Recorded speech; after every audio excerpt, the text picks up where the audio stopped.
secara literasi yang ada, Ya, betul.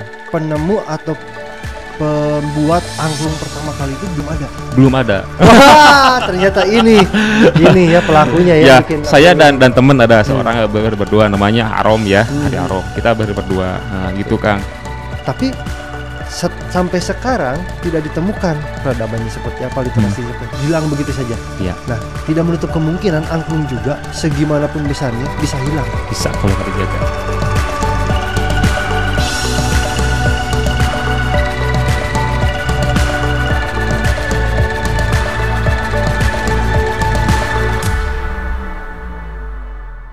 Assalamualaikum warahmatullahi wabarakatuh. Salam sejahtera untuk kita semua. Om Swastiastu, Namo Buddhaya, Rahayu. Sahabat budaya, warga Pandai semua yang ada di mana saja, selamat pagi, selamat siang, selamat malam buat kita semua. Kembali lagi nih sama Pandai. Kayaknya sepi ya kalau sendiri ya. Gak jelas juga kayaknya ngobrol apa gitu ya kalau sendiri. Bingung. Sebelumnya sih kali ini kita tuh mau ngebahas masalah angklung. Pasti sih pada umumnya masyarakat Indonesia, warga Pandai semua udah tahu lah ya angklung apa gitu. Tapi kayaknya kalau saya bahas sendiri nggak seru ya, ngejelasin ngomong sendiri gitu. Harus ada partner biar enak gitu ngobrolnya ya. Oke, kita seperti biasa, Pandai itu berdua. Salah satunya adalah Kang Yadi. Halo. Oh, hey. Assalamualaikum warahmatullahi wabarakatuh. Salam. Waalaikumsalam. Warga Pandai ya? Warga Pandai dong. Warga Pandai ya. Kang Yadi, sekarang kita mau bahas angklung, Kang Yadi. Oke, angklung. Nah, silakan. Sebenarnya sih kalau dari angklungnya sendiri pasti udah terkenal lah ya. Ya, mendunia betul. lah. Apalagi betul. udah diakui UNESCO pada tanggal 16 November tahun berapa sih, Kang? 2010. 2010 ya? Awalnya di Kenya, 16 November 2010 sudah diakui oleh UNESCO bahwa angklung itu merupakan warisan budaya tak benda milik Indonesia. Betul. Nah, dari angklungnya sendiri mungkin ada yang bisa kita gali informasi, mungkin menyebarkan informasi entah baru atau memang mengingatkan buat warga Pandai semua, atau memang yang umum aja kita coba bahas apa aja sih yang tentang angklung, dari mana angklung berasal, siapa yang membuat angklung, fungsi angklung seperti apa, terus sekarang bagaimana kondisi angklung gitu di Indonesia, terutama di Bandung, karena kita tahu semua ya Kang, angklung itu kalau nggak salah asalnya dari Jawa Barat. Ya betul, bener kan? Jawa Barat. Nah, benar. Sekarang saya mau nanya Kang. Ya, gimana Kang? Soalnya saya juga pribadi sebenarnya nggak terlalu begitu paham ya tentang angklung ya. Banyak yang pengen saya tahu juga sih sebenarnya tentang angklung, karena udah pastilah itu sebuah karya yang pasti sangat luar biasa sampai diakui oleh UNESCO Kang. Nah, secara definisi atau secara pengertian yang umum, angklung itu apa sih Kang? Angklung ya Kang ya. Oke, ini sebelum saya menjelaskan, ini ada dari beberapa mitologi daerah yang beberapa kalangan mendefinisikan angklung sebelumnya. Yang pertama, angklung itu bisa oleh masyarakat Bali ya, mitos Bali, bahwa angklung itu terdiri dari dua kata, dari ang dan klung ya. Ang itu artinya nada dan klung itu adalah patah atau putus-putus. Jadi seperti ada satu nada-nada yang hilang, yang putus-putus. Namun dari kajian itu sampai sekarang masih belum bisa dipertanggungjawabkan karena tidak ada mitos yang kaitannya dengan istilah kedaerahan tersebut. Tapi angklung tersebut bukan digunakan seperti angklung pada umumnya bambu gitu, tapi di Bali itu angklung itu seperti nama gamelan. Ada gamelan angklung. Nah, jadi yang berfungsi itu sebagai buat acara ngaben ya, di Bali. Ya. Acara kematian ya? Ya, kematian ya? Betul. Nah, tapi kalau di masyarakat Sunda, istilah angklung itu seperti sebuah ungkapan refleksiologi lah dari seorang ketika menyebutkan dari bunyi-bunyian. Misalkan contoh, ada ya bunyi gong ya, tukang goong istilahnya gong. Ya tukang kendang pak gitu ya. Jadi soal dari bunyi-bunyian ya. Di Sunda pun seperti itu, bahwa angklung itu berasal dari kata angklengan. Jadi bunyi angklung klung jadi angklung gitu. Jadi penamaannya dari bunyinya itu ya. Dari bunyinya itu sendiri gitu sih. Itu kalau menurut istilah perangklungan sementara ini. Gitu. Jadi sebenarnya kalau dari definisi atau pengertian nama angklung itu, kalau saya coba review bahwa angklung itu kalau di Jawa Barat itu berasal atas nama bunyinya itu bunyinya ya. sendiri, ya nama dari pembunyi angklung sendiri. Cuman kenapa ada nama dari Bali, Kang? Eta kumaha ceritanya? Ya kalau di Bali itu memang itu sebelum ada angklung kita ya. Sebelum ada angklung, bukan sebelum kita, mungkin karena beda wilayah ya, karena mungkin angklung kita lebih dulu juga ya.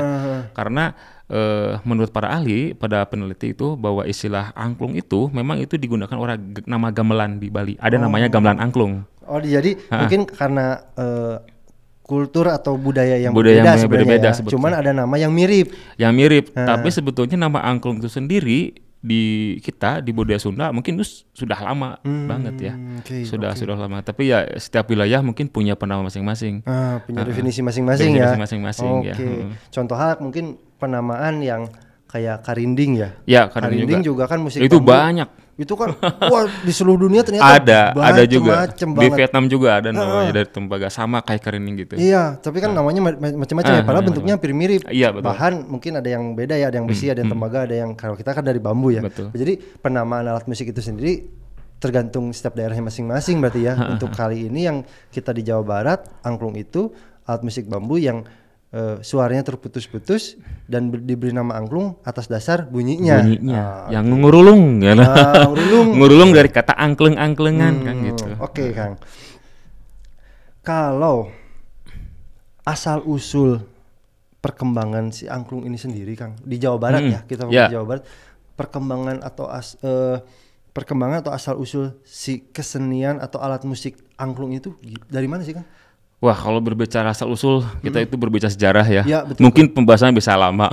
Iya benar. Tapi nggak apa-apa, sedikit diringkas saja gitu ya. Kalau kita berbicara asal usul, angklung itu memang awalnya dari wilayah Jawa Barat, termasuk Banten kan waktu itu masih Jawa Barat. Iya betul. Maksudnya bukan Jawa Barat lah, mungkin dari wilayah Sunda ya. Wilayah Sunda, dari Sunda. Karena angklung itu bermunculan di berbagai daerah di kawasan Jawa Barat ya. Di Tasikmalaya ya. Di Banten ada angklung Baduy, di Kuningan ada angklung Buncis, sebagainya, di Tasik, di Garut, di Sumedang, di Cirebon ya. Banyak sekali angklung-angklungnya. Nah, tapi pada kalau asal usul itu pada awalnya angklung itu memang digunakan sebagai acara ritual. Acara ritual untuk syukur ya, puji syukur terhadap panen yang melimpah, kesejahteraan hidupnya yang waktu itu sejahtera lah, dan puji syukur itu ditujukan kepada Dewi Sri, itu Dewi Padi, Dewi kesejahteraan gitu ya. Jadi sebelum mereka masyarakat Sunda itu sebelum mereka menanam padi ataupun waktu panen selalu diiringi oleh yang namanya kesenian angklung itu gitu awalnya. Nah, itu berkembang dengan ratusan tahun ya, abad. Dan Kang Riki sampai sekarang pun pencipta angklung juga belum ditemukan siapa pencipta angklungnya. Oh, berarti nggak tahu. Sampai sekarang ya secara literasi yang ada. Ya, betul. Penemu atau pembuat angklung pertama kali itu belum ada. Belum ada. Nah, jadi gini, angklung itu ya juga beberapa dari para kajian dokter-dokter yang ada ataupun profesor ini yang pasti ke angklung itu sampai sekarang penemu angklung pun itu belum diketemukan siapakah penciptanya, tapi melalui pendekatan bahwa angklung itu dulunya berkembang di di wilayah kawasan masyarakat Sunda dan digunakan kepada acara panen padi. Acara itu asumsi sementara bahwa angklung itu ada ketika masyarakat Sunda makan padi. Jadi mungkin sebelum ada Islam, ada Hindu ya, angklung itu sudah ada. Berarti jadi dianalogikan angklung muncul setelah masyarakat Sunda pada umumnya itu mengkonsumsi makan padi. Ya. Mengkonsumsi beras lah ya. Maksudnya beras gitu, beras nasi gitu ya. Nah, itu kapan? Ya sejak masyarakat Sunda itu ada dan pertama kali ini. Jadi sangat lama sekali. Itu kalau ditanya siapakah pencipta angklung. Iya. Tetapi kalau ditanya siapakah inovasi angklung, ya, yang mempopulerkan angklung itu ada namanya. Siapa tuh, Kak? Jadi kalau awalnya itu kan angklungnya sebagai angklung pentatonis ya. Daminati Lada ya. Daminati Lada, tapi laraskan Salendro ya. Karena pentatonis itu ada banyak, ada Salendro, ada Pelog, ada Madenda dan sebagainya. Nah, ini angklung Buhun itu berkembangnya dulunya memang angklung pentatonis berlaraskan Salendro. Nah, atas inovasi dan kreasi Bapak Daeng Sutigna itu pada tahun 1930-an ya, beserta dengan muridnya, beliau merubah ya, merevitalisasi ya, membuat sesuatu inovasi, merubah tangga nada yang awalnya tangga nada pentatonis salendro menjadi diatonis. Seperti piano do re mi fa sol la si do. Do re mi fa sol la si do. Itu pada tahun ya 30-an ya, Padaeng Sutigna. Jadi pencipta angklung sebenarnya bukan Padaeng, angklung sudah ada sejak dulu. Tapi kalau pencipta angklung diatonis siapa? Mungkin Padaeng. Oh iya. Jadi kalau berarti secara balik lagi ya, secara penemu kita juga belum bisa menjelaskan dan bisa menunjukkan siapa sih penemunya. Cuma untuk kreator atau inovator terkait angklung adalah Pak Daeng Sutigna pada tahun 1930 yang merubah tangga nada diatonis dari pentatonis menjadi diatonis. Betul. Oke. Itu Pak Daeng Sutigna mengembangkannya di mana tuh Kang dulu? Nah, Pak Daeng Sutigna itu awalnya mereka dengan muridnya ya, Pak Jaja namanya, mereka di Cirebon Kuningan. Jadi di Kuningan ya, di Kuningan Cirebon mereka berbuat inovasinya. Tapi pertama angklung digaungkan itu sebenarnya di Kota Bandung. Oh, pertama digaungkan di Kota Bandung, yaitu ketika event ya, momennya yang pas ketika masyarakat lagi kumpul banyak-banyaknya, angklung itu pertama kali dimunculkan ketika di acara Konferensi Asia Afrika tahun 1955 ya. Oh, yang konferensi Asia Afrika pertama kali ya? Pertama kali. Disitulah hadir para kepala negara dari Asia dan Afrika, bahwa angklung yang notabene alat musik timur ya, alat musik tradisional waktu itu, mencoba memainkan karya-karya dari seluruh negara-negara dunia, perwakilan dunia Asia Afrika, dan dimainkan sekitar 1.000 orang pemain waktu itu di Asia Afrika. Rekor dong waktu rekor itu. Betul. Dan sejak itulah angklung mulai makin itu lagi namanya, makin dikenal ya, makin dikenal, makin banyak peminatnya, makin banyak yang ingin tahu. Dan dari sananya lah puncaknya penyebaran awalnya. Penyebarannya di mana? Nah itu sampai sekarang itu adalah menurut saya jasa seorang Pak Daeng Sutigna. Karena pada awalnya Pak Daeng berpikir bahwa angklung Pak Daeng sebelum ke situ, Pak Daeng itu sebelumnya sebagai kepanduan ya, pramuka. Jadi seorang guru pada yang itu, seorang basically sebagai guru ya, guru yang benar-benar senang dengan berinovasi terhadap anak-anak buahnya. Biasanya pada yang kan kalau kegiatan pramuka, biasanya kita kalau ke gunung itu kan nggak bawa alat musik. Oh iya. Kalau main musik itu kalau nggak gitar, tepuk tangan kan ya. Oh iya. Tepuk tangan. Pakai alat musik yang sederhana, yang biasa gitu. Mungkin pada tahun 30-an pun kan kita belum, ya Indonesia belum seperti sekarang, jauh lah ya pasti ya. Dengan alat musik seadanya. Nah, pada yang berpikir bahwa gimana caranya anak-anak yang pramuka yang hadir waktu itu bisa terlibat memain musik secara bersama-sama, dan berpikir bahwa di kita di Kuningan waktu itu di Garut ya, itu banyak sekali bambu kan ya. Jadi berpikir pada yang merubah angklung, keidean dari sana awalnya. Jadi pentatonis menjadi diatonis. Nah, dan angklung itu berkembangnya sampai sekarang di dunia pendidikan. Iya, karena basically awalnya juga Pak Daeng untuk kepanduan tadi pramuka ya, untuk gimana caranya si anak-anak pramuka ini pas lagi march misalkan jalan bareng-bareng atau naik gunung misalkan, terus ada proses istilahnya nggak jenuh lah ya, bermain musik bareng-bareng jadinya gitu ya. Oke. Ya. Makanya sekarang pun berkembangnya angklung itu ada di dunia pendidikan. Dan Padang itu sebenarnya Bapak Angklung Pendidikan ya. Bapak Angklung Pendidikan ya. Iya sebenarnya. Karena apa? Atas berkat Pak Daeng Sutigna ini, itu stok sekolah-sekolah apalagi sekarang ya, itu setelah disahkan oleh kementerian. Oh iya, setelah itu ya. Jadi menjadi alat musik alat musik pendidikan. Angklung itu wajib ada di sekolah-sekolah hampir di seluruh Indonesia sekarang itu.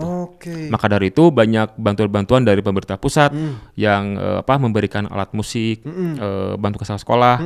Itu ya angklungnya karena banyak sekali manfaatnya. Ini angklung sama Pak Daeng sebagai sarana pendidikan pada saat pramuka, dan sekarang setelah ditetapkan oleh Kementerian Pendidikan Kebudayaan, kalau sekarang Kemendikbudristek ya, ditetapkan terus diakui oleh UNESCO, akhirnya si angklung ini murni dan harus dipelajari di sekolah-sekolah. Ya, betul. Akang bilang tadi banyak manfaatnya. Manfaatnya apa aja coba Kang? Kalau ya bermain alat musik otomatis secara motorik, sensorik pasti terbantu ya, terkembangkan kan. Nah, manfaat dari angklung, manfaat dari belajar angklung untuk personal. Betul. Mungkin sebelum ke sana menjawabnya, Pak Daeng membuat sebuah moto. Apa tuh moto? Ada 5M. Apa tuh? murah, mudah, menarik, massal, dan mendidik satu lagi. Oh, motonya pun sudah ada ya. Ada semuanya. Mendidiknya itu. Kenapa murah? Ya mungkin dibandingkan dengan alat musik yang lain pada saat itu ya. Angklung dan keyboard dan sebagainya, angklung masih murah. Karena apa?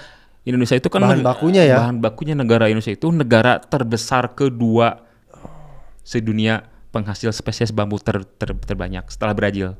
Oh, pertama Brazil? Brazil pertama. Bukannya negeri bambu mah Cina kan? Bukan, itu mah klaim-klaiman aja. Klaim-klaiman aja. Karena mungkin di sana ada panda kali ya, jadi negeri bambu ya, tirai bambu ya. Ternyata yang terbesar pertama di dunia Brazil. Amazon. Kedua Indonesia. Oh, Amazonnya Brazil karena Amazonnya ya.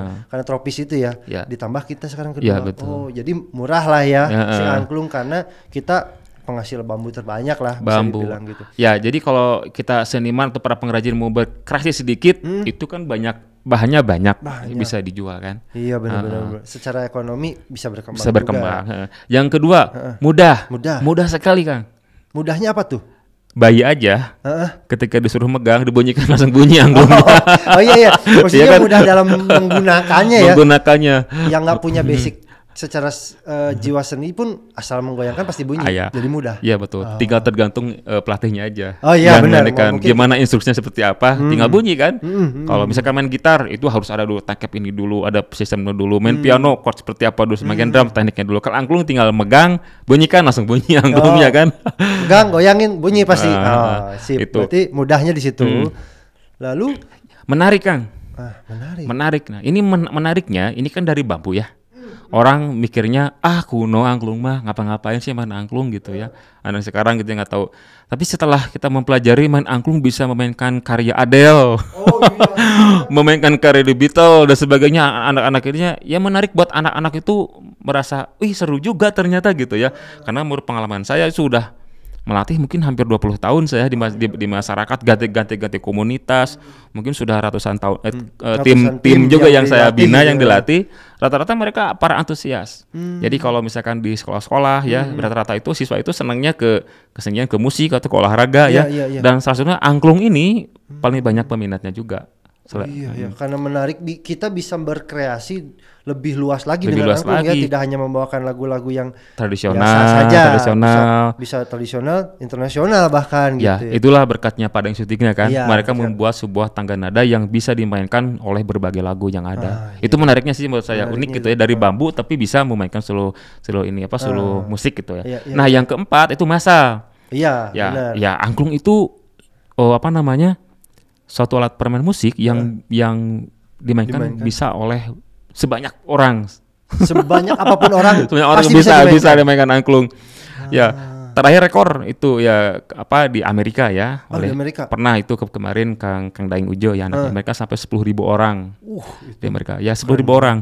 Kemudian juga kami ya, saya juga bersama teman-teman di sini juga banyak di Bandung juga. Sampai 5.000, 10.000 juga banyak. Gila. Di Australia lebih banyak lagi sampai 15.000 orang kemarin. Jadi angklung itu sudah milik dunia, betul-betul milik dunia loh. Ada di mana-mana. Ya itu masalahnya itu karena kalau main angklung sendiri ya nggak seru kali ya. Betul. Jadi disitulah nilai-nilai pendidikannya yang kebanyakan itu. Angklung itu nggak seru kalau main sendiri gitu. Sebelum ada inovasi alat musik ya. Iya, sebelum ada sekarang angklung, mungkin banyak yang solois angklung ya. Banyak kalau sekarang, kalau cuman dulu ada.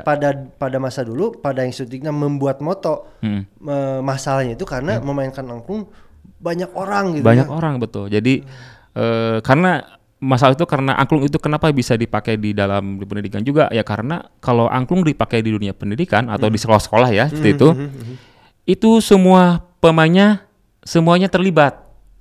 Iya, betul. Karena kalau misalkan ada alat musik yang lain, misalkan ada gamelan misalkan. Gamelan kan paling bisa dimainkan oleh 8 sampai 10 orang satu grup. Yang lainnya nunggu dulu giliran gitu kan. Tuh anak-anak jadi boring duluan kan. Akhirnya harus buat belajar. Kecuali bagi kelompok mah. Tapi kalau angklung itu bisa 1 kelas, 2 kelas main bareng semuanya. Oh iya, jadi dengan proses dengan moto masalnya ini kita bisa berkolaborasi dengan berbagai orang dengan satu alat musik angklung ini bermain bersama-sama. Betul, gitu ya. Bersama-sama. Menghilangkan ego tadi berarti ya. Betul kan. Seperti itu. Jadi itulah masalahnya. Jadi enggak terbatas, bisa tergantung ada alat musiknya, alat dan ada orangnya yang Ah, memimpinnya. ada berapa jumlah angklung dan ada berapa jumlah orang yang memainin. Kan, ya. Itu bareng-bareng. Bareng-bareng bisa jadi. Bisa jadi. Nah, itulah uniknya di angklung. Dan Kalau yang terakhir yang kelima mendidik. Nah, mendidik. Coba Kang mendidik. Bayangkan saja ya. Dalam angklung Padang ya, konteks kita angklung orkestra ya, angklung bayangkan. Seorang itu rata-rata yang minimum itu memegang satu angklung minimum, ya. dan satu nada. Oh iya pasti. Berarti ketika kita mau memainkan sebuah melodi utama yang terdiri dari berbagai nada, misalkan ada 8 nada misalnya do, re, mi, fa, sol, la, si, do, itu minimum ada 8 orang. Minimum, betul. Orang yang sebelum ada rangkap ya. Iya. Jadi bayangkan saja satu orang dia harus fokus terhadap nada yang dimainkan. Sedangkan dalam sebuah melodi itu nada itu nggak selalu main. Kapan dia harus main, kapan dia harus berhenti, dia membutuhkan konsentrasi tinggi kan. Jadi melatih konsentrasi, melatih kepekaan ya, melatih tempo, kekompakan ya, kesabaran. Kesel loh angklung gitu. Ya kalau misalkan dia nggak bunyi-bunyi kesal juga sebenarnya Kang. Kesel juga. Kadang dalam sebuah lagu mainnya ada cuma 2 kali. Oh iya. Udah di make up, udah pakai kostum bagus. Tapi mainnya diam 2 kali. Ada yang kayak gitu. Tapi ya itulah seninya di dalam bermusik angklung gitu. Mendidiknya itu banyak banget. Banyak banget. Kekompakan, kerjasama, teamworknya itu ya. Terus mereka belajar bersosialisasi. Karena bayangkan dalam satu tim itu kan terdiri dari minimum yang ideal itu 40 sampai 50 orang per grupnya. Jadi mereka itu saling kenal semuanya. Bayangkan saja mendidiknya itu ketika proses sebetulnya, bukan hanya pentasnya saja sih.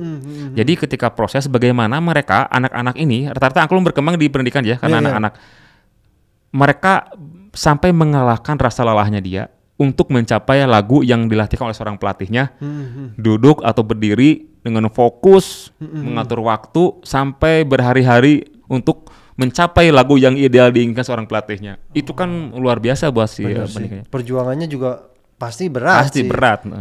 Udah gitu pas tampilnya pun juga mereka dihadapkan dengan jumlah banyak orang yang melihat itu enggak sembarang juga. Iya benar. Berdiri depan umum itu kalau yang nggak biasa bisa pingsan. Saya sih kalau berdiri depan atau deg-degan gitu ya, keringetan gitu kan. Benar. Udah oleh karena itu dia juga mainnya satu nada lagi, fokus lagi misalkan. Itu yang basic ya.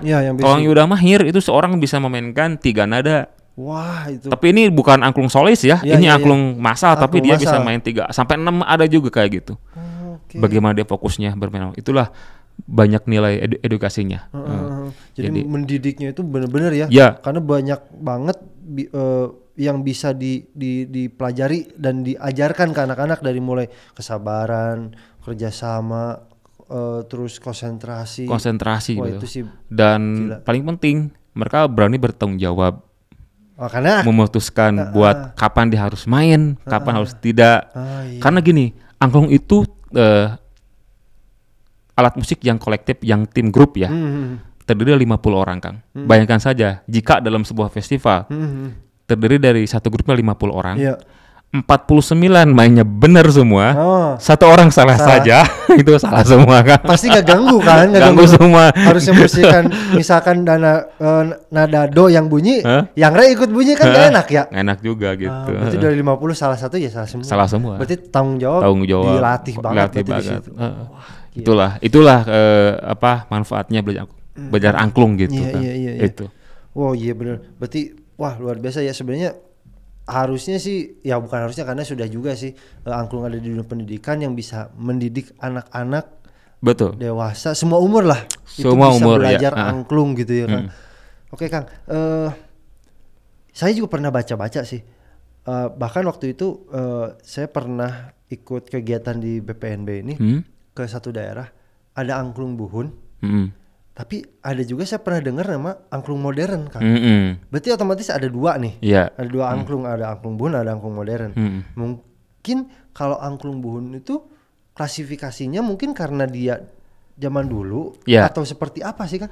Ya, istilah buhun atau lampau ya atau tradisional itu yaitu angklung, alat musik angklung yang peristilahannya yang ditunjukkan kepada angklung-angklung yang tadi itu, yang ada angklung-angklung yang masa lalu, yang angklung pentatonis berasaskan sayandro itu, yang itu angklung buhun namanya, yang berfungsi sebagai ritual keagamaan atau acara lainnya di daerah-daerah di daerah Jawa Jawa, Sunda fokusnya ya, khususnya Sunda. ya. Nah itu buhun penamaannya dan bentuknya pun itu beda-beda ya, unik ya, beda-beda karena banyak bentuknya, banyak jenisnya.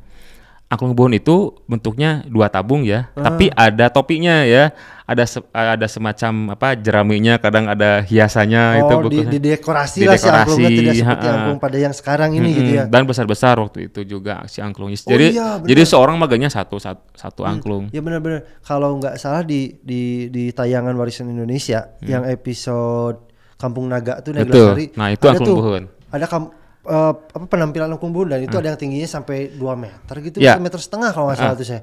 Itu gede banget sih Kang, benar. Betul. Nah kalau angklung modern, itulah angklung kreasi ya. Disebutnya angklung modern itu angklung kreasi lah ya. Angklung kreasi ya. Gitu. Karena kalau menurut saya Kang, yang namanya modern tradisional itu hanya masalah waktu saja Kang. Iya. Mungkin sekarang modern. Mungkin harus tahunya kalau itu jadi tradisional kan. Iya, kita bisa jadi buhun gitu. Jadi buhun kan. Jadi masalah tradisional dan modern itu bukan dilihat dari larasnya saja kalau menurut saya. Karena banyak orang-orang sekarang ya, banyak orang yang menyebutkan kalau nadanya pentatonis dan minatela itu tradisional katanya. Kalau ada yang do re mi itu modern.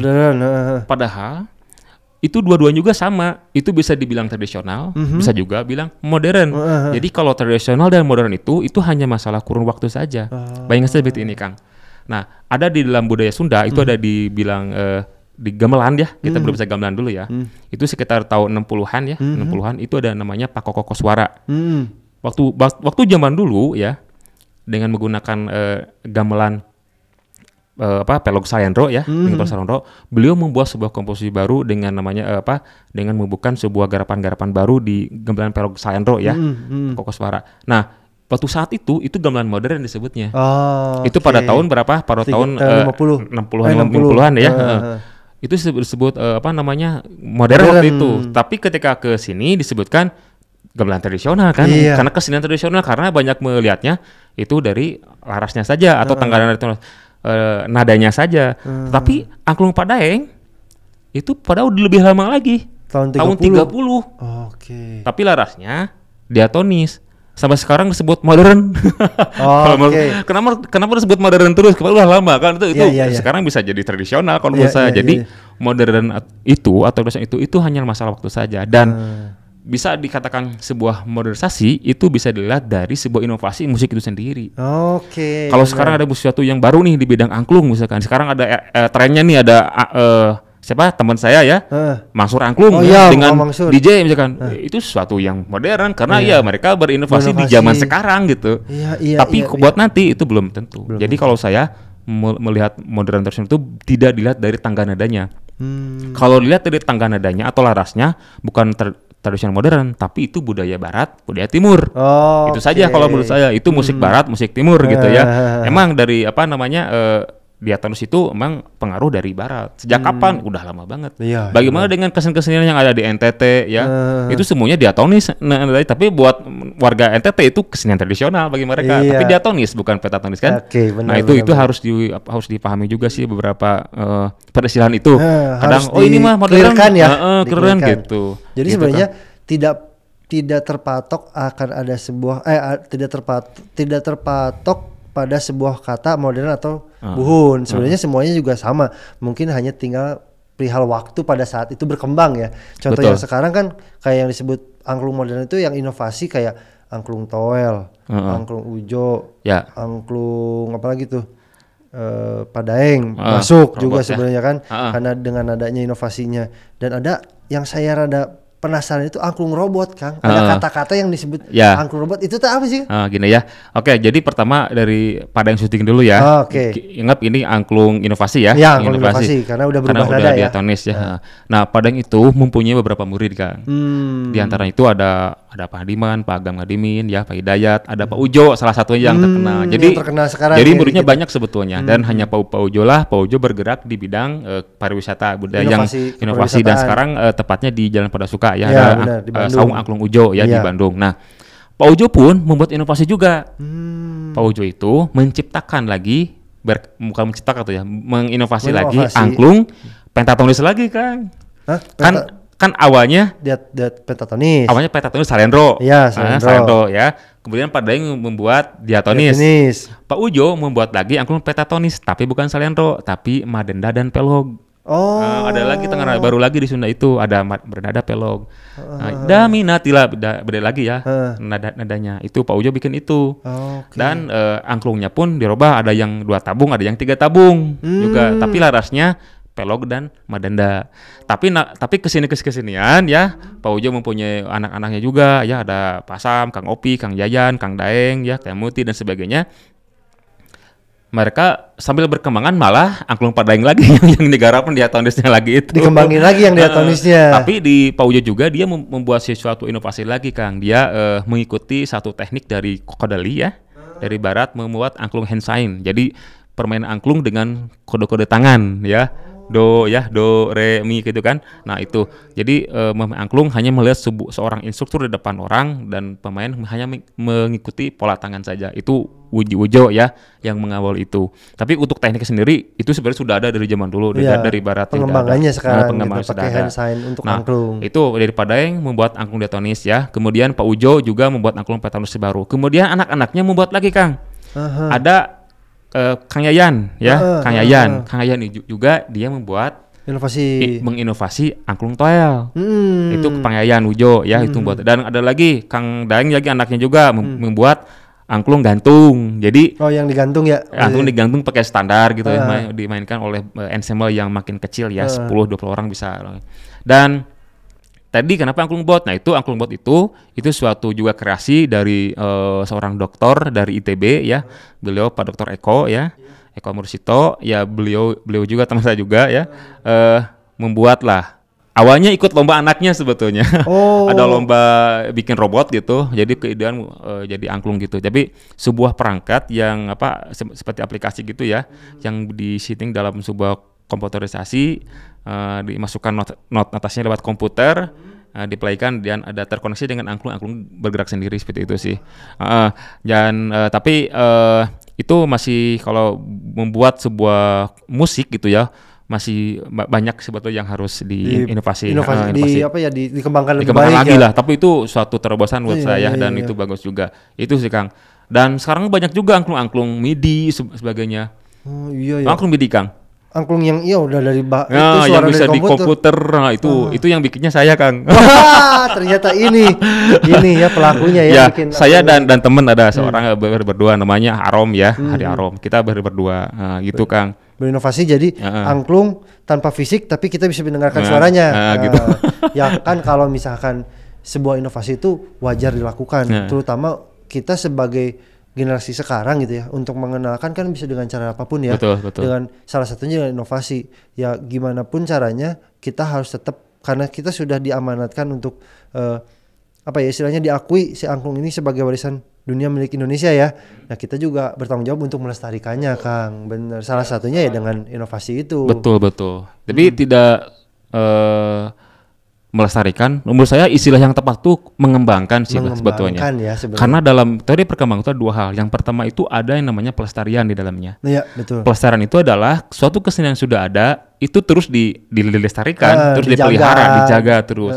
Dan yang kedua ada perubahan. Pengembangan. Jadi ada pelestarian dan ada perubahan, membuat sesuatu yang baru, karya yang baru, alat yang baru dari kesenian tersebut, itu akan berkembang. Jadi kalau begitu berarti budaya akan terus berkembang, akan terus bertahan sampai kapanpun, ngikutin zaman. Iya. Nah, kalau misalkan terus kita pelestarian terus, tokohnya hilang, sumbernya hilang, nggak ada yang ngembangin, ya sama aja bohong ya. Ujung-ujungnya ke museum kan? Oh iya, ujung-ujungnya disimpan di etalase ya.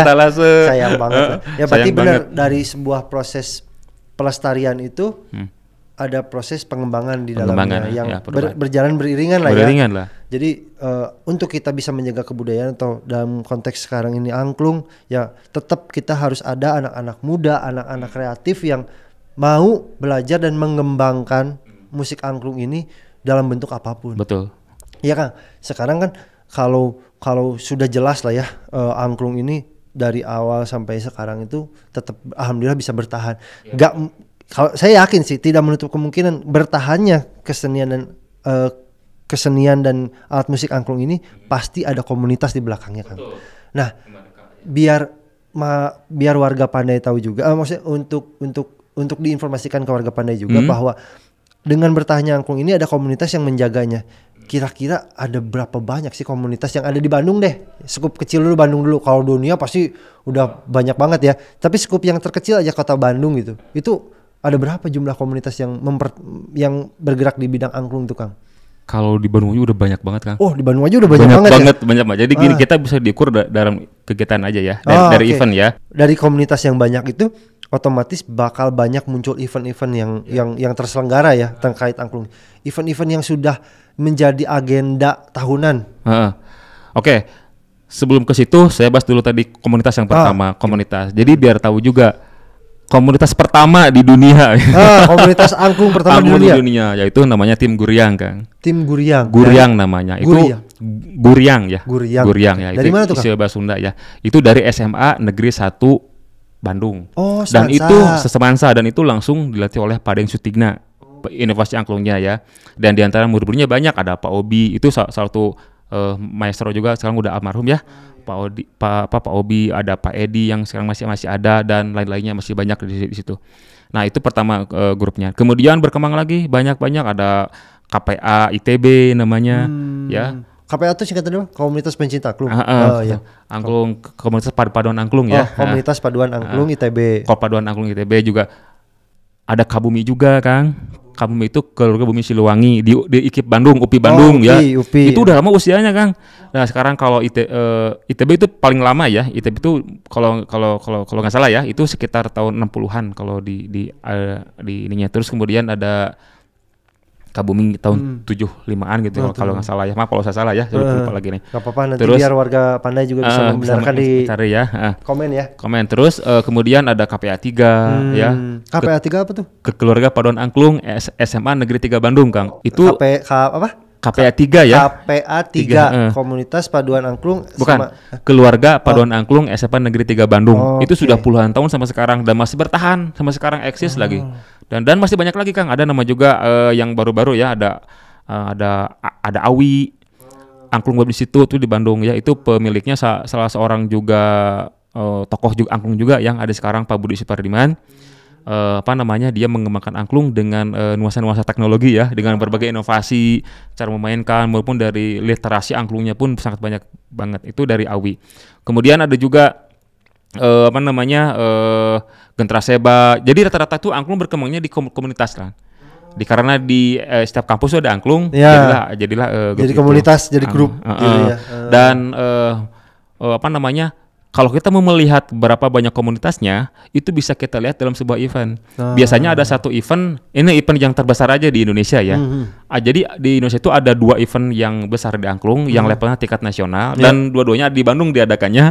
Jadi pertama itu ada KPA ITB, itu FVA ya, Festival Angklung ITB ya. Itu diadakan 2 tahun sekali. 2 tahun sekali. Jadi 2 tahun sekali dari ITB. Kemudian ada Kabumi. Kabumi itu namanya LMAP, Lomba Musik Angklung Padaeng, UPI Bandung. Nah sekarang nih bulan-bulan ini nih kalau nggak salah ada, tapi secara online kalau nggak salah. Sekarang daring ya, masih daring ya karena pandemi ya. Yang itu. Nah dari setiap event itu biasanya dibagi menjadi 4 kategori. Ada kategori SD, kategori SMP, SMA, dan umum. Nah dari SD aja, Kang ya, itu yang mengikuti festivalnya rata-rata itu nyampe 20 sampai 25 grup. Wow. Kemudian dari SMP ya sama segituan. 20, SMA bisa dihitung aja sendiri. Kalau rata-rata minimum 20 udah 80 ya. Belum yang umum, yang kampus nih, kampus umum. Itu sanggar-sanggar. Itu kan banyak kan? Itu juga banyak juga. Jadi hampir mungkin event itu ada 100 tim yang ikut lebih malah gitu. 100 grup angklung dari satu event. Bayangin kan. Jadi banyak sebetulnya angklung itu, banyak banget, dan itu sampai sekarang masih tumbuh sebetulnya, masih ada. Nah, agar semuanya itu terkoordinasi, terkoordinir oleh ini ya semuanya, maka dibikinlah dulu namanya MMA, Masyarakat Musik Angklung. MMA. Jadi seperti PSSI-nya, Kang. Jadi yang penaungnya lah ya. Ada penaungnya gitu yang terbaru. Seperti itu, Kang. Jadi buat komunitas, jadi banyak banget lah kalau yang di Kota Bandung. Contoh halnya juga sih sebenarnya kayak tahun-tahun kemarin ya 2021 BPNB Jabar sendiri menyelenggarakan event yang menyelenggarakan event memperingati Hari Angklung Sedunia ya tanggal 16 November tahun kemarin itu bertajuk Angklung Nation ya. Kebetulan sih ini Maya buat warga Pandai aja informasi sedikit bahwa Angklung Nation kemarin itu diselenggarakan oleh BPNB Jabar tanggal 16 November di Dagoti House di teater tertutup Taman Budaya Jawa Barat. Taman Budaya Jawa Barat itu tayang di channel YouTube-nya BPNB. Konduktor, komposer, nih orangnya. Konseptornya juga nih orangnya. Jadi bisa ditonton ya sama warga Pandai. Ini inisiatornya untuk Angklung Nation. Nah, bicara Angklung Nation Kang, yang menyerempet sedikit ya. Tapi masih dalam konteks angklung. Yang mendasari Kang Yadi bikin Angklung Nation itu apa Kang? Ya Kang, satu ini ada sebuah kerinduan ya, ada sebuah nilai yang perlu saya sampaikan kepada generasi muda khususnya ya. Jadi main angklung itu nggak hanya gitu-gitu aja Kang, tapi ada nilai di dalamnya. Jadi konsep Angklung Nation itu sebetulnya konsep sejarah yang saya prestasikan ke sebuah pertunjukan.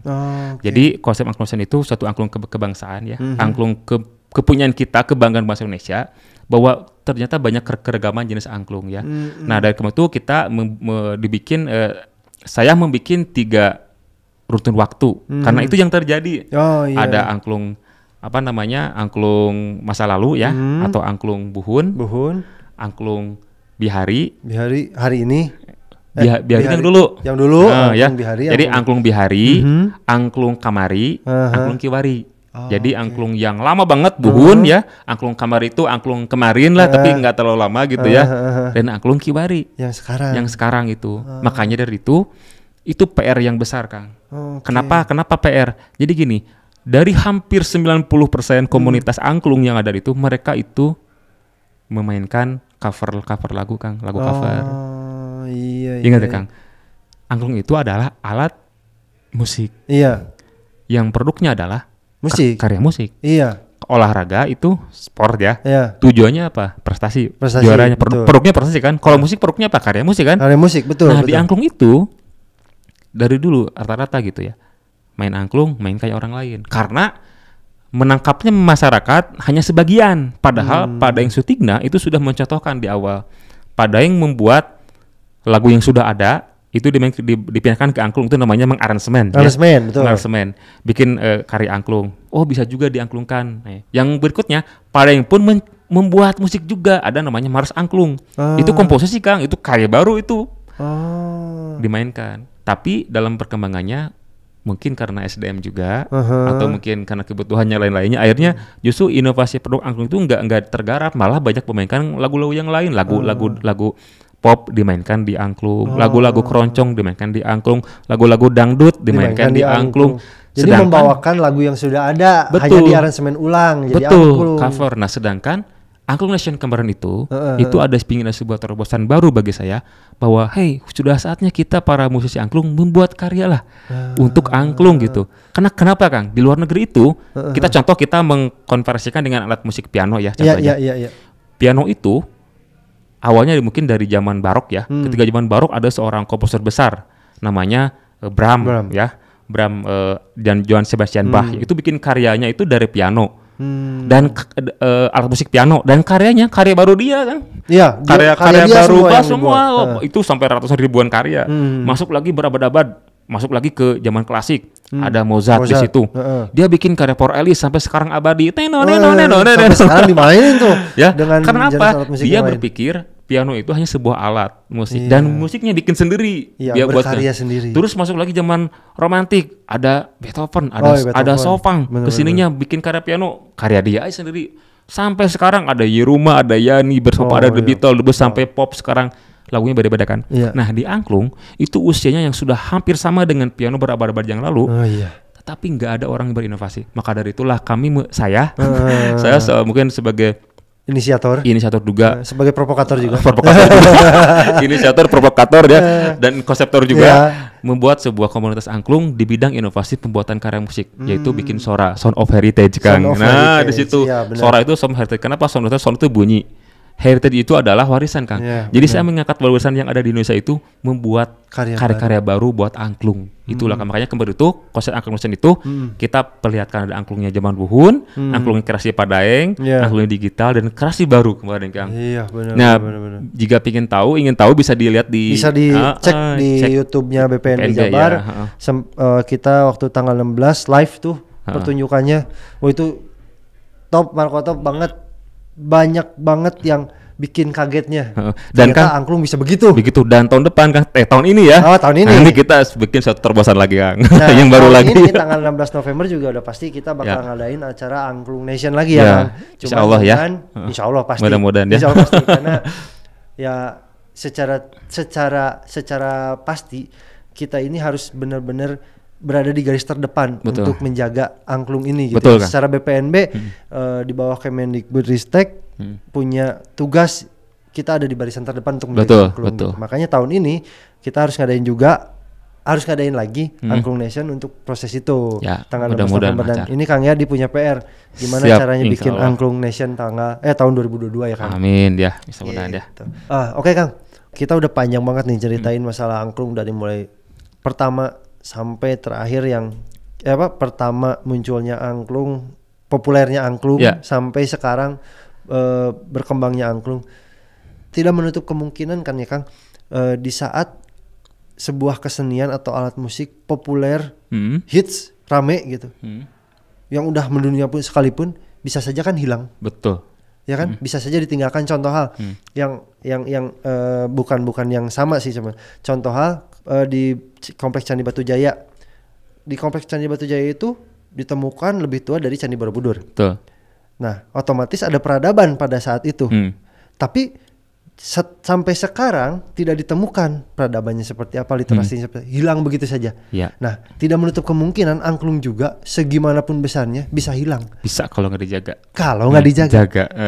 Sekarang saya pengen tanya sebagai Akang nih, sebagai praktisi, sebagai pencinta angklung juga, bagaimana cara Akang untuk bisa menjaga angklung agar tetap eksis sampai kapanpun?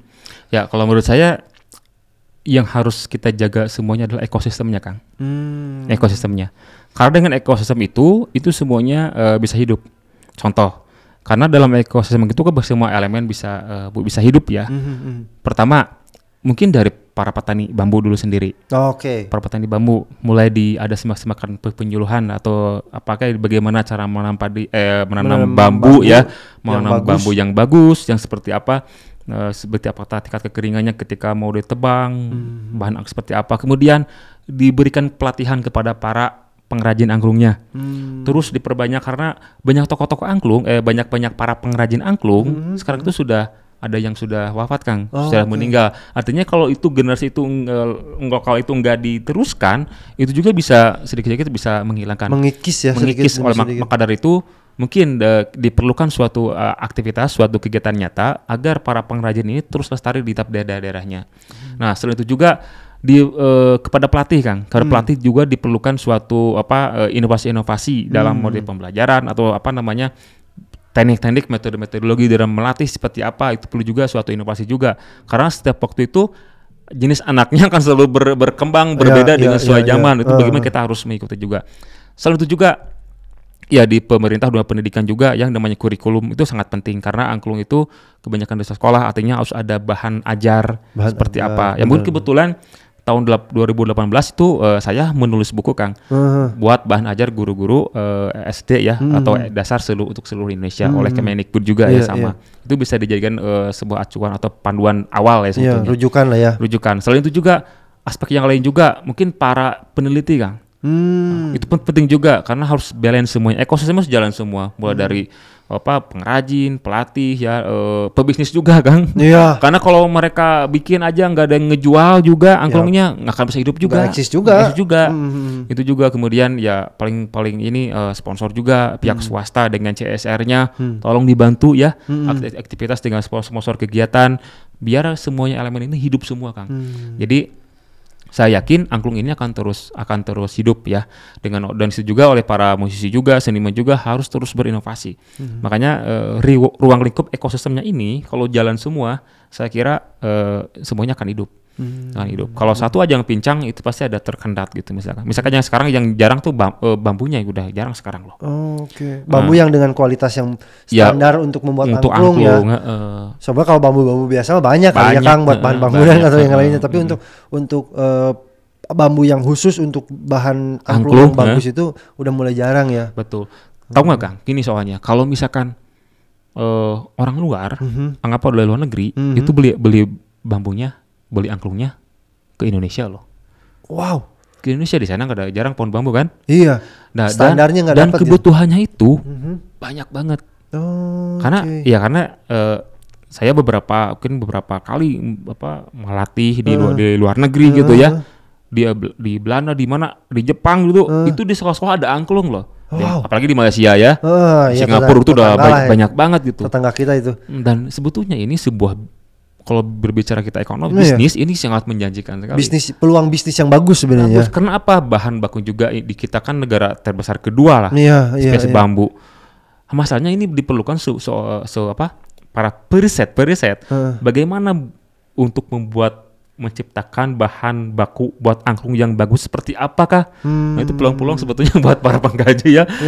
Setelah jadi itu nanti kepada para pengrajin. Seperti apakah kepanjangan atau seperti apakah nada atau standarisasi angklung seperti apakah? Karena sampai sekarang itu angklung sangat sulit Kang distandarisasikan. Bunyi seperti ini nggak bisa. Ya, tidak seperti piano. Kalau piano kan C semuanya sama. Kalau angklung bahannya beda-beda karena ya awina atau bambunya nemunya dari mana saja kasar gitu atau beda-beda ya nggak mungkin bersama gitu, nggak mungkin sama itu Kang. Jadi menurut saya bagaimana angklung ini bisa terus lestari, terjaga, ya harus dijaga ekosistemnya. Benar banget. Baru bisa bertahan. Kalau ya jelas ya namanya ekosistem itu kan rantai ya, rantai satu sama lain berkaitan dan saling mendukung ya. Contoh halnya dengan kondisi sekarang ada gitu ya, jumlah atau ketersediaan bambu untuk bahan angklung yang bagus sudah mulai menipis, otomatis kan kedepannya kalau sudah tidak ada bambunya otomatis yang lainnya kan terputus dong rantainya. Jangan-jangan nanti kayak di Jepang angklung sudah diciptakan dari besi. Itu yang khawatir menghilangkan esensi awalnya ya, karena musik bambu, angklung itu musik bambu, bambunya sudah tidak ada, bahaya dong. Jatuh-jatuhnya ya kita hanya bisa mendengar saja, melihat fisiknya bisa tidak ke depannya kan. Setidaknya dengan adanya Pandai ini memberi informasi juga ke masyarakat sama ke warga Pandai semua. Sebenarnya yang harus kita jaga adalah ekosistem. Betul. Karena semuanya berkaitan satu sama lain. Bila mana salah satu rantai ini ada yang putus, hilanglah angklung nanti. Betul. Jadi yuk bareng-bareng kita jaga warisan budaya dunia milik Indonesia, angklung ini supaya tetap eksis, supaya tetap ada, dan semoga dengan kita bahas di sini warga Pandai ada yang tertarik untuk mendalami, meriset, bahkan berbisnis di angklung. Karena ya wajar sekali kalau misalkan angklung dijadikan bisnis tapi bisa menjaga eksistensi. Iya betul, ya kan? Betul. Iya, benar banget. Ya selain itu juga kegiatan angklung suatu wadah yang positif juga ya buat anak muda ya. Benar. Kalau misalkan ini kenapa tidak kan sekarang angklung banyak tuh di Bandung ya yang menjual angklung. Sudah mulai bermunculan juga band-band angklung gitu ya. Artinya lebih bangga lah membuat memainkan angklung. Karena apa?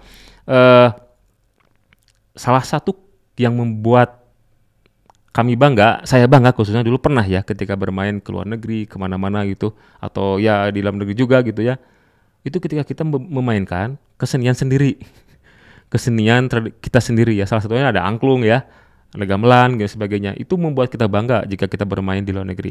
Nah tapi ya itulah namanya, kemarin sudah pertemuan pertama dibahas tentang kebudayaan gitu ya, di episode 1 itu, karena setiap negara itu sedang perang hunter ya tentang perang kebudayaan gitu itu kan. Oke sahabat budaya sama warga Pandai semua, hari ini kita udah bahas panjang dan lebar terkait angklung, terkait perkembangan, inovasi, sampai perihal penetapan warisan budaya tak benda milik Indonesia oleh UNESCO terkait angklung ini. Nah, untuk closing statement Kang, sekali lagi closing statement dari Akang terkait angklung ini gimana Kang? Ya, angklung merupakan salah satu kebudayaan milik Indonesia yang terus harus dijaga, dilestarikan oleh kita semua. Karena angklung akan terus bertahan jika masyarakatnya ikut melestarikan. Iya, benar banget Kang. Berarti closing statement Kang Yadi adalah yuk bareng-bareng kita jaga, kita lindungin, kita lestariin angklung dengan cara kita masing-masing. Ada yang dengan belajar, ada yang dengan menikmati, ada yang dengan membuat angklung atau berbisnis angklung. Ya, apapun caranya kita kembangkan, kita jaga ekosistem angklung ini supaya tetap bertahan di dunia ya. Gitu Kang. Oke, mungkin untuk kali ini untuk episode ini kita bahas angklung. Mungkin kedepannya kita akan bahas apa nih Kang? Punya gambaran nggak? Punya bocoran nggak buat warga Pandai ke depan kita akan bahas apa nih? Gamelan ya? Gamelan Gimana sahabat budaya warga Pandai? Tertarik untuk bahas gamelan? Kalau tertarik komen dulu di bawah ya. Nanti kalau komennya banyak kita akan bahas tentang gamelan. Atau punya cita-cita atau punya cerita atau punya hal yang ingin ditanyakan boleh komen di bawah. Nanti bisa request ke kita, pengen bahas apa, pengen tahu tentang apa, kesenian, kebudayaan, kesejarahan apapun. Nanti coba kita carikan literasinya atau bahan-bahan yang bisa kita sampaikan ke warga Pandai semua. Dan satu lagi Kang. Oh iya Kang. Tentang angklung ini juga bagi warga Pandai jika menginginkan data-data tentang angklung itu bisa berkunjung juga ke perpustakaan Balai Pelestarian Budaya Jawa Barat. Di sini banyak juga hasil kajian angklung, buku-buku angklung ya yang bisa dipelajari gitu tuh ya. Oh iya, satu lagi Kang. Kita di BPNB Jabar itu setiap hari Jumat ada Jumat mengangklung. Jumat ngangklung ya Kang. Jumat ngangklung. Jadi buat semua sahabat budaya warga Pandai yang ingin belajar dan ingin mengetahui tentang angklung, kita setiap hari Jumat pagi sampai siang ya Kang ya. Jumat pagi sampai siang ada belajar bersama angklung bersama Kang Yadi juga di sana yang mengajarkan. Sebelumnya udah pernah ada juga anak-anak dari homeschooling ya. Anak-anak homeschooling datang ke BPNB Jabar belajar angklung. Jangan mau kalah sama anak-anak yang masih kecil. Kita belajar bareng-bareng ya Kang. Kita lestarikan angklung bareng-bareng. Mungkin itu informasi yang bisa kita sampaikan. Kurang lebihnya mohon maaf. Ambil yang baiknya, buang yang jelek-jeleknya ya Kang. Maaf pada kalau ada salah kata, boleh dikoreksi, dikritik, dan sarannya di komen. Jangan lupa juga buat semua warga Pandai dan semua sahabat budaya yang tertarik dengan informasi yang kita sajikan, kita sampaikan, boleh di like, boleh di komen, boleh di subscribe juga channel BPNB Jabarnya juga. Semoga podcast Nilai Budaya ini bisa terus berkembang juga. Amin. Mungkin itu aja yang bisa kita sampaikan. Terima kasih untuk perhatiannya semua sahabat budaya, buat supportnya juga. Tetap jaga kesehatan, jaga protokol kesehatan. Terima kasih sekali lagi. Jangan lupa like, comment, and share. Juga subscribe channel YouTube-nya BPNB Jabar. Wassalamualaikum warahmatullahi wabarakatuh. Salam sejahtera untuk kita semua. Om Santi Santi Santi Om. Nama budaya Rahayu. Salam budaya. Ciao.